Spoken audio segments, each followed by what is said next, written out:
Aujourd'hui pour une nouvelle vidéo. Donc cette fois c'est pour un book haul parce que j'ai accumulé beaucoup de livres depuis la dernière fois. Donc je vous ai tourné un book haul début 2019 et donc depuis je n'ai rien posté par rapport au book haul et donc j'ai accumulé énormément de livres entre temps et voilà, je vais commencer tout de suite parce que j'ai énormément de trucs à vous présenter. Donc tout d'abord je vais vous parler de cette série. Donc c'est Le Sorceleur de Andrzej Sapkowski aux éditions Brajlon. Donc je les ai reçus dans le cadre de mon partenariat avec cette maison d'édition. Et donc le premier tome c'est Le Dernier Vœu. Le deuxième tome c'est L'Épée de la Providence. Et le troisième tome qui est La Saison des Orages. Donc vous pouvez le voir, c'est des éditions, des rééditions absolument magnifiques. Et je suis en total amour avec cette série. D'ailleurs, je vous laisse le lien ici si vous voulez regarder mon avis sur le premier tome. En attendant que je finisse le tome 2 et que je vous le chronique. Ensuite, je vais vous présenter le reste de mes réceptions de Brajlon. Donc, tout d'abord, c'est La Langue Traque, le tome 2, Exploration de D. Nolan Clarke, qui est ma lecture en cours. Et donc là également, je vous laisse le lien ici si vous voulez regarder ma chronique pour le tome 1 qui a été un énormissime coup de cœur. Donc ça, c'est de la science-fiction. Le Sorceleur, c'est de la fantasy. Ensuite, toujours chez Brajlon, j'ai également reçu David Gemmell, donc Les Pierres de Pouvoir, le tome 1, Le Fantôme du Roi. Fantasy, là également. J'ai reçu donc Rituel de chair de Graham Masterton, le grand classique de la terreur. Graham Masterton qui est quand même un auteur que je n'ai toujours pas lu, donc faut vraiment que j'y remédie rapidement. Et enfin, le dernier livre à vous présenter, c'est À la poursuite de l'Atlantide, une aventure de Wild Chase, donc le premier tome de Andy McDermott. Donc ça, c'est les livres reçus de la part de Brajlon.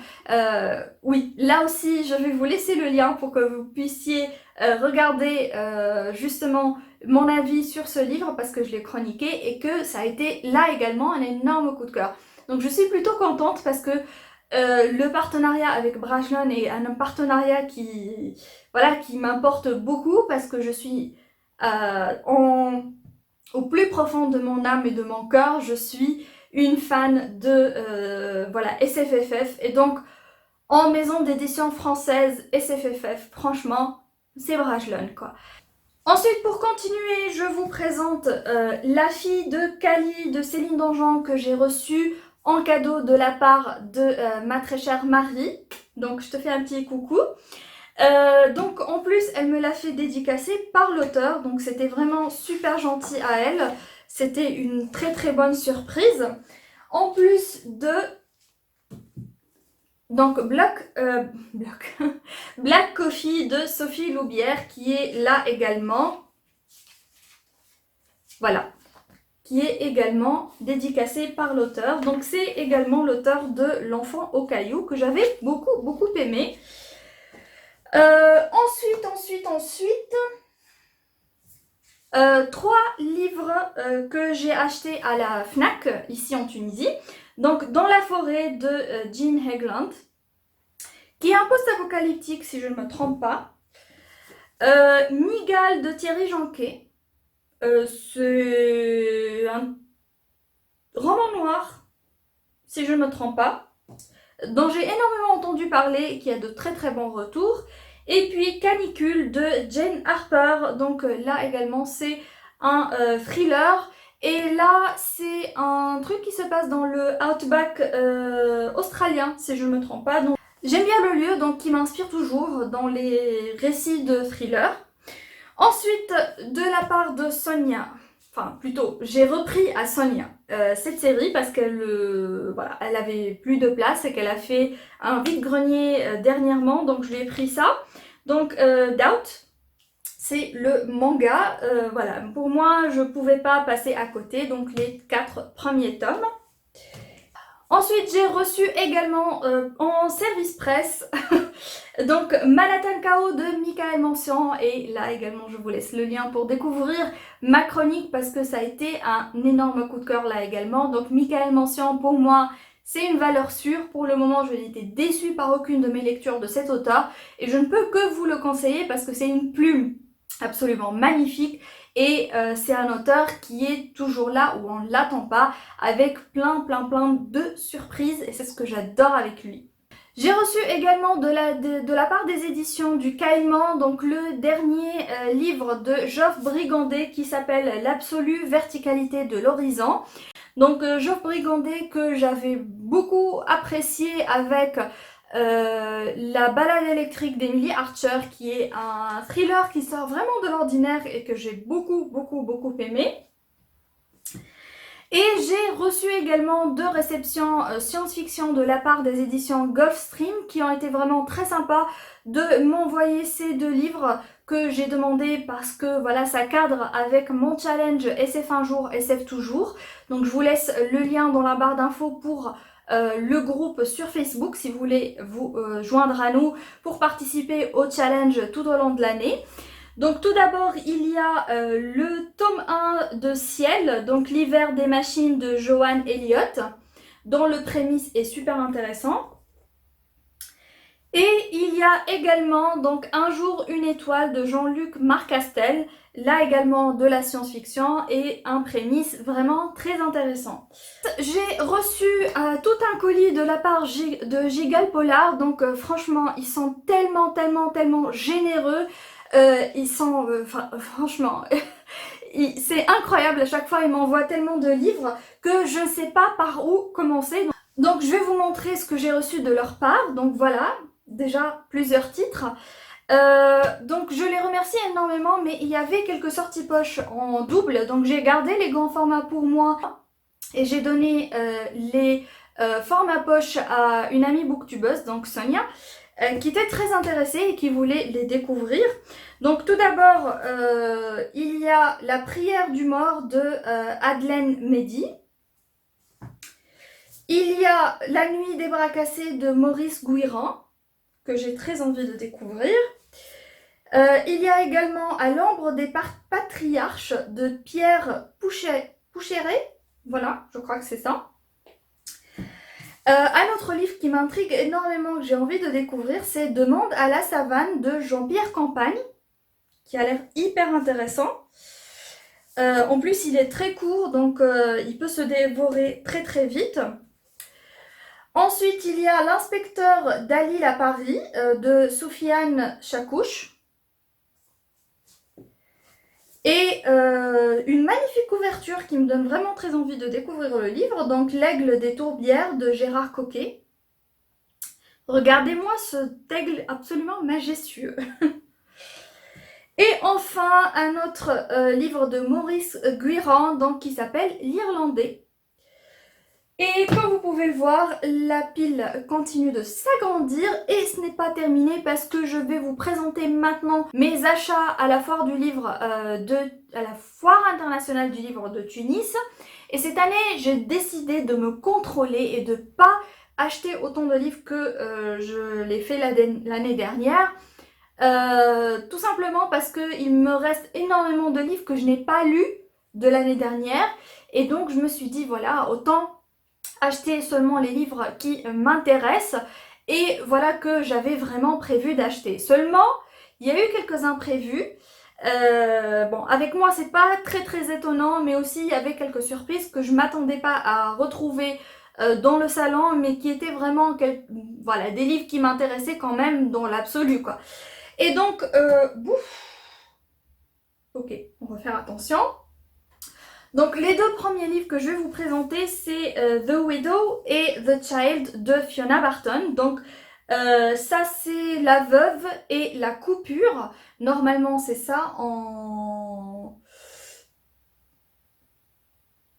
Oui, c'est ça. Donc La veuve et la coupure. Donc la coupure que j'avais écoutée en audiobook sur Audible et qui a été un énorme coup de cœur. Donc je l'ai retrouvée ici en version originale, voilà, dans la même collection que le tome 1. J'ai commencé par lire le tome 2, donc j'ai quand même envie de découvrir le tome 1, même si on me dit qu'il est moins bien que celui-là. Mais bon, c'est pas grave, la couverture elle est absolument magnifique, j'ai beaucoup aimé la plume de l'auteur, donc même si il n'est pas aussi bon que celui-là, j'ai quand même envie de le découvrir. Donc The Widow et The Child. Elle a un troisième livre dans cette série qui est sorti et qui s'appelle The Suspect. Donc je sais pas s'il a encore été traduit en français ou pas. En général, ces livres sortent chez Fleuve Noir. Donc ça devrait pas tarder normalement si ça n'a pas encore été fait. En tout cas, moi je compte le découvrir assez bientôt, que ce soit en français ou en version originale. Et on continue à augmenter la pile. Ensuite, deux thrillers que j'ai achetés à la librairie Le Libraire. Donc les deux livres de Fiona Barton, je les ai trouvés et achetés au stand de Promo Culture. Et ces deux-là, je les ai trouvés chez Le Libraire. Et Promo Culture, il est juste derrière le stand de Le Libraire. Donc tout d'abord, Entre deux mondes de Olivier Norek. Donc Olivier Norek, j'ai sa trilogie de Victor Coste en poche, donc je voulais continuer en poche et j'ai attendu la sortie donc Entre deux mondes pour l'acheter. Et ensuite la mécanique générale, donc la collection poche des éditions Ring, avec Les Marcheurs de Frédéric Mars, qui est un livre dont Sonia a énormément parlé, qui m'a vraiment convaincue de le prendre. En plus j'adore les éditions de la mécanique générale parce que voilà, je sais pas si vous voyez, mais j'adore à quel point, j'aime beaucoup, voilà, bref. Donc Les Marcheurs et Entre deux mondes. Et on fait attention. Ouh. Voilà. Ensuite, il y a deux livres de Pop Libris que je vous recommande sans hésiter. Tout d'abord, le premier qui est Les Contes du clair de lune. Donc c'est plein d'auteurs tunisiens qui ont écrit un recueil de nouvelles en soutien par rapport voilà, aux enfants de la lune, puisque 20% ou 25% sont reversés à une association qui vient en aide aux enfants de la lune. Et donc parmi les auteurs, on retrouve les auteurs de Pop Libris bien sûr, mais aussi d'autres auteurs tunisiens très connus. Et voilà, donc c'est des nouvelles en partie en arabe et en partie en français, donc vous pouvez retrouver les deux langues dans le livre. C'est pas des traductions, c'est juste des auteurs ont écrit en arabe et d'autres ont écrit en français, d'où la couverture, voilà, dans les deux langues. Franchement, ça en vaut la peine. Ouh. En plus, je crois que c'est le premier livre dans le style qui est publié ici en Tunisie par une maison d'édition. Donc ensuite, pour le deuxième livre de Pop Libris, c'est un livre qui me tient tout particulièrement à cœur. Donc tout d'abord, en fait, ce livre, il est une des premières dystopies écrites, ou en tout cas le premier à être qualifié de dystopie et qui va en fait lancer le genre littéraire de la dystopie. Donc il vient bien avant Brave New World, donc Le meilleur des mondes de Aldous Huxley, et bien avant 1984 de George Orwell. D'ailleurs, c'est le livre qui a inspiré George Orwell, puisqu'on retrouve énormément de ressemblances entre ce livre-là et le livre de George Orwell. Ce livre, il est écrit par Yevgeny Zamyatin, qui est un russe, qu'il a écrit en 1920. Et donc voilà, c'est un livre révolutionnaire pour un auteur absolument exceptionnel. C'est un livre qui a passionné énormément Sonia et qui a été à l'instigatrice de sa traduction en langue arabe pour le rendre disponible en Tunisie. Donc pour ma part, j'ai eu la chance en fait de travailler sur les vidéos de teasing et de reveal que j'ai réalisées pour donc Pop Libris, pour sa communication sur les réseaux sociaux. Donc c'était un réel plaisir de travailler sur ces vidéos et j'espère voilà que elles vous toucheront, qu'elles vous donneront envie de découvrir le livre parce qu'il mérite vraiment le détour. Donc normalement ça aussi c'est un livre que je devrais chroniquer bientôt puisque je vais le faire juste après qu'on ait notre réunion du Dream Team Book Club, puisqu'il a été justement le livre choisi pour la lecture du mois de mars. Voilà. Ouh. Ensuite, une autre auteure tunisienne que je vais normalement découvrir avec son livre Le Jasmin Noir, donc c'est Wafa Orbel, chez la maison tunisienne du livre. Et donc ça c'est la version originale donc en français, mais une traduction en arabe est sortie justement à l'occasion du salon. Donc si vous préférez le découvrir en arabe, il est également disponible à la foire. Donc voilà. Et on continue, parce que c'est pas encore terminé. On revient à Brajlon, mais cette fois c'est des achats à la foire internationale du livre. Donc j'ai trouvé ces trois-là en occasion. Donc j'étais super contente de trouver ces Brajlon-là. Donc tout d'abord un science-fiction avec Dragon déchu de Peter F. Hamilton. Ouh là là là, ça... Oh là là. Bon. On va faire ça. Et le deuxième, c'est Les manteaux de gloire de Sébastien de Castel. J'imagine qu'il est français. Donc je n'ai pas lu énormément de fantasy ou pas du tout. Si, mais très très peu de fantasy d'auteurs français. Donc j'espère enrichir voilà, mon univers littéraire avec ça. Je ne sais pas de quoi ça parle. J'ai lu juste la première phrase de la quatrième de couve qui m'a donné envie de le découvrir.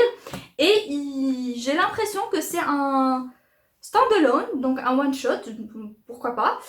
C'est toujours intéressant de lire des livres de fantasy qui sont voilà, des one-shots parce que ça, on trouve ça rarement. Ensuite, une auteure très très connue, donc Fiona McIntosh, et j'ai trouvé donc sa série Le Dernier Souffle, tome 1, Le Dent. Et donc j'ai pas hésité une seule seconde à le prendre. Mais en tout cas, c'était une bonne affaire, je trouve, parce que les Brajlon, on n'en trouve pas partout ici en Tunisie. Bien que j'ai trouvé le Sorceleur, donc les 6 premiers tomes en version poche Brajlon chez la librairie culturelle. Et il y a eu... Quoi d'autre? Il y a eu... À la poursuite de l'Atlantide, donc chez le libraire, mais les copies sont déjà épuisées. Apparemment, je recommande un petit peu trop souvent ce livre, mais je ne regrette pas du tout parce que franchement, ça a été une très très bonne lecture. Donc j'espère que ceux qui l'ont acheté vont l'apprécier autant que moi. Voilà. Et encore 3 livres à vous présenter. Donc... et je vais faire ça parce que sinon ça va se barrer en couille. Par contre ça c'est des achats chez la librairie Al-Kitab. Donc je commence par Written on the Body de Janet Winterson. Donc Janet Winterson c'est une auteure très très connue qui est vraiment très très souvent recommandée par une booktubeuse écossaise que j'aime beaucoup. Donc c'est de la littérature féministe entre parenthèses. Et j'ai vraiment très envie de découvrir cet auteur puisque je ne l'ai jamais lu auparavant. Et j'espère que ça va le faire. En plus, la couverture, elle est plutôt sympa, même si c'est rose. Et ensuite, un autre livre qui a fait énormément parler de lui en début de l'année 2019. Donc c'est The Boneless Mercies de April Genevieve. Je sais pas comment c'est prononcé en anglais. En tout cas, April Genevieve Tucholk. Et là, je ne sais pas trop ce qui se passe. Je sais juste que c'est une sorte de mélange entre soit fantastique, soit fantasy et mystère. D'autant plus que voilà, ce qui se trouve écrit sur la couverture est très intéressant. En plus de la couverture qui est elle-même vraiment magnifique. Donc The Boneless Mercies, c'est... voilà, je vais vous lire ce qui est écrit sur la couverture. Donc We made people uneasy. For we were women with weapons. Men would not do our sad, dark work. Donc franchement, ça m'a tout de suite attirée et j'ai tout de suite eu vraiment envie de découvrir. Et... Ouh là là, non, ça va pas le faire. Ça va pas le faire. Donc, on va prendre ça et le mettre là. Parce que j'ai besoin de mes 2 mains pour vous montrer en fait le bijou de mes nouveaux achats, donc de ma petite collection qui s'agrandit. Et donc je vais vous présenter The Binding de Bridget Collins que j'ai acheté. Donc chez Al-Kitab. Merci Mahres, entre parenthèses.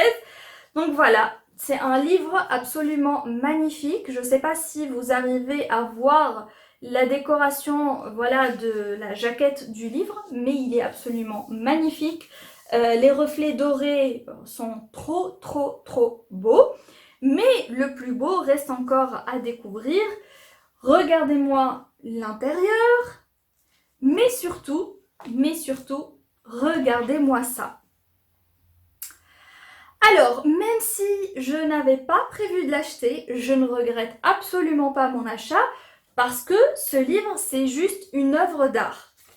Voilà, c'est une véritable œuvre d'art et il est absolument magnifique.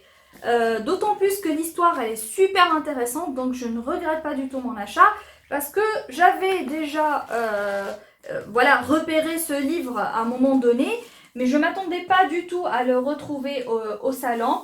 Et là, en retrouvant l'édition hardback avec voilà, un truc aussi magnifique, je ne pouvais pas hésiter une seule seconde avant de me le procurer. Et j'espère le lire très bientôt pour pouvoir m'en faire ma propre idée parce que j'espère quand même ne pas être déçue. Ce serait dommage qu'un si beau livre finisse par être une déception. Mais l'histoire a l'air assez prometteuse avec beaucoup de mystères autour des livres, de l'artisanat, de la création des livres, des pouvoirs que contiennent les livres, ou plutôt des artisans qui créent les livres justement. Et donc voilà, j'ai très envie de découvrir et de voir ce que ça va donner. Donc après voilà tous ces livres que je vous ai présentés, j'espère que quelques-uns vous ont donné envie. Pour ma part, je vous donne rendez-vous, je l'espère bientôt, pour une nouvelle vidéo. Et je vous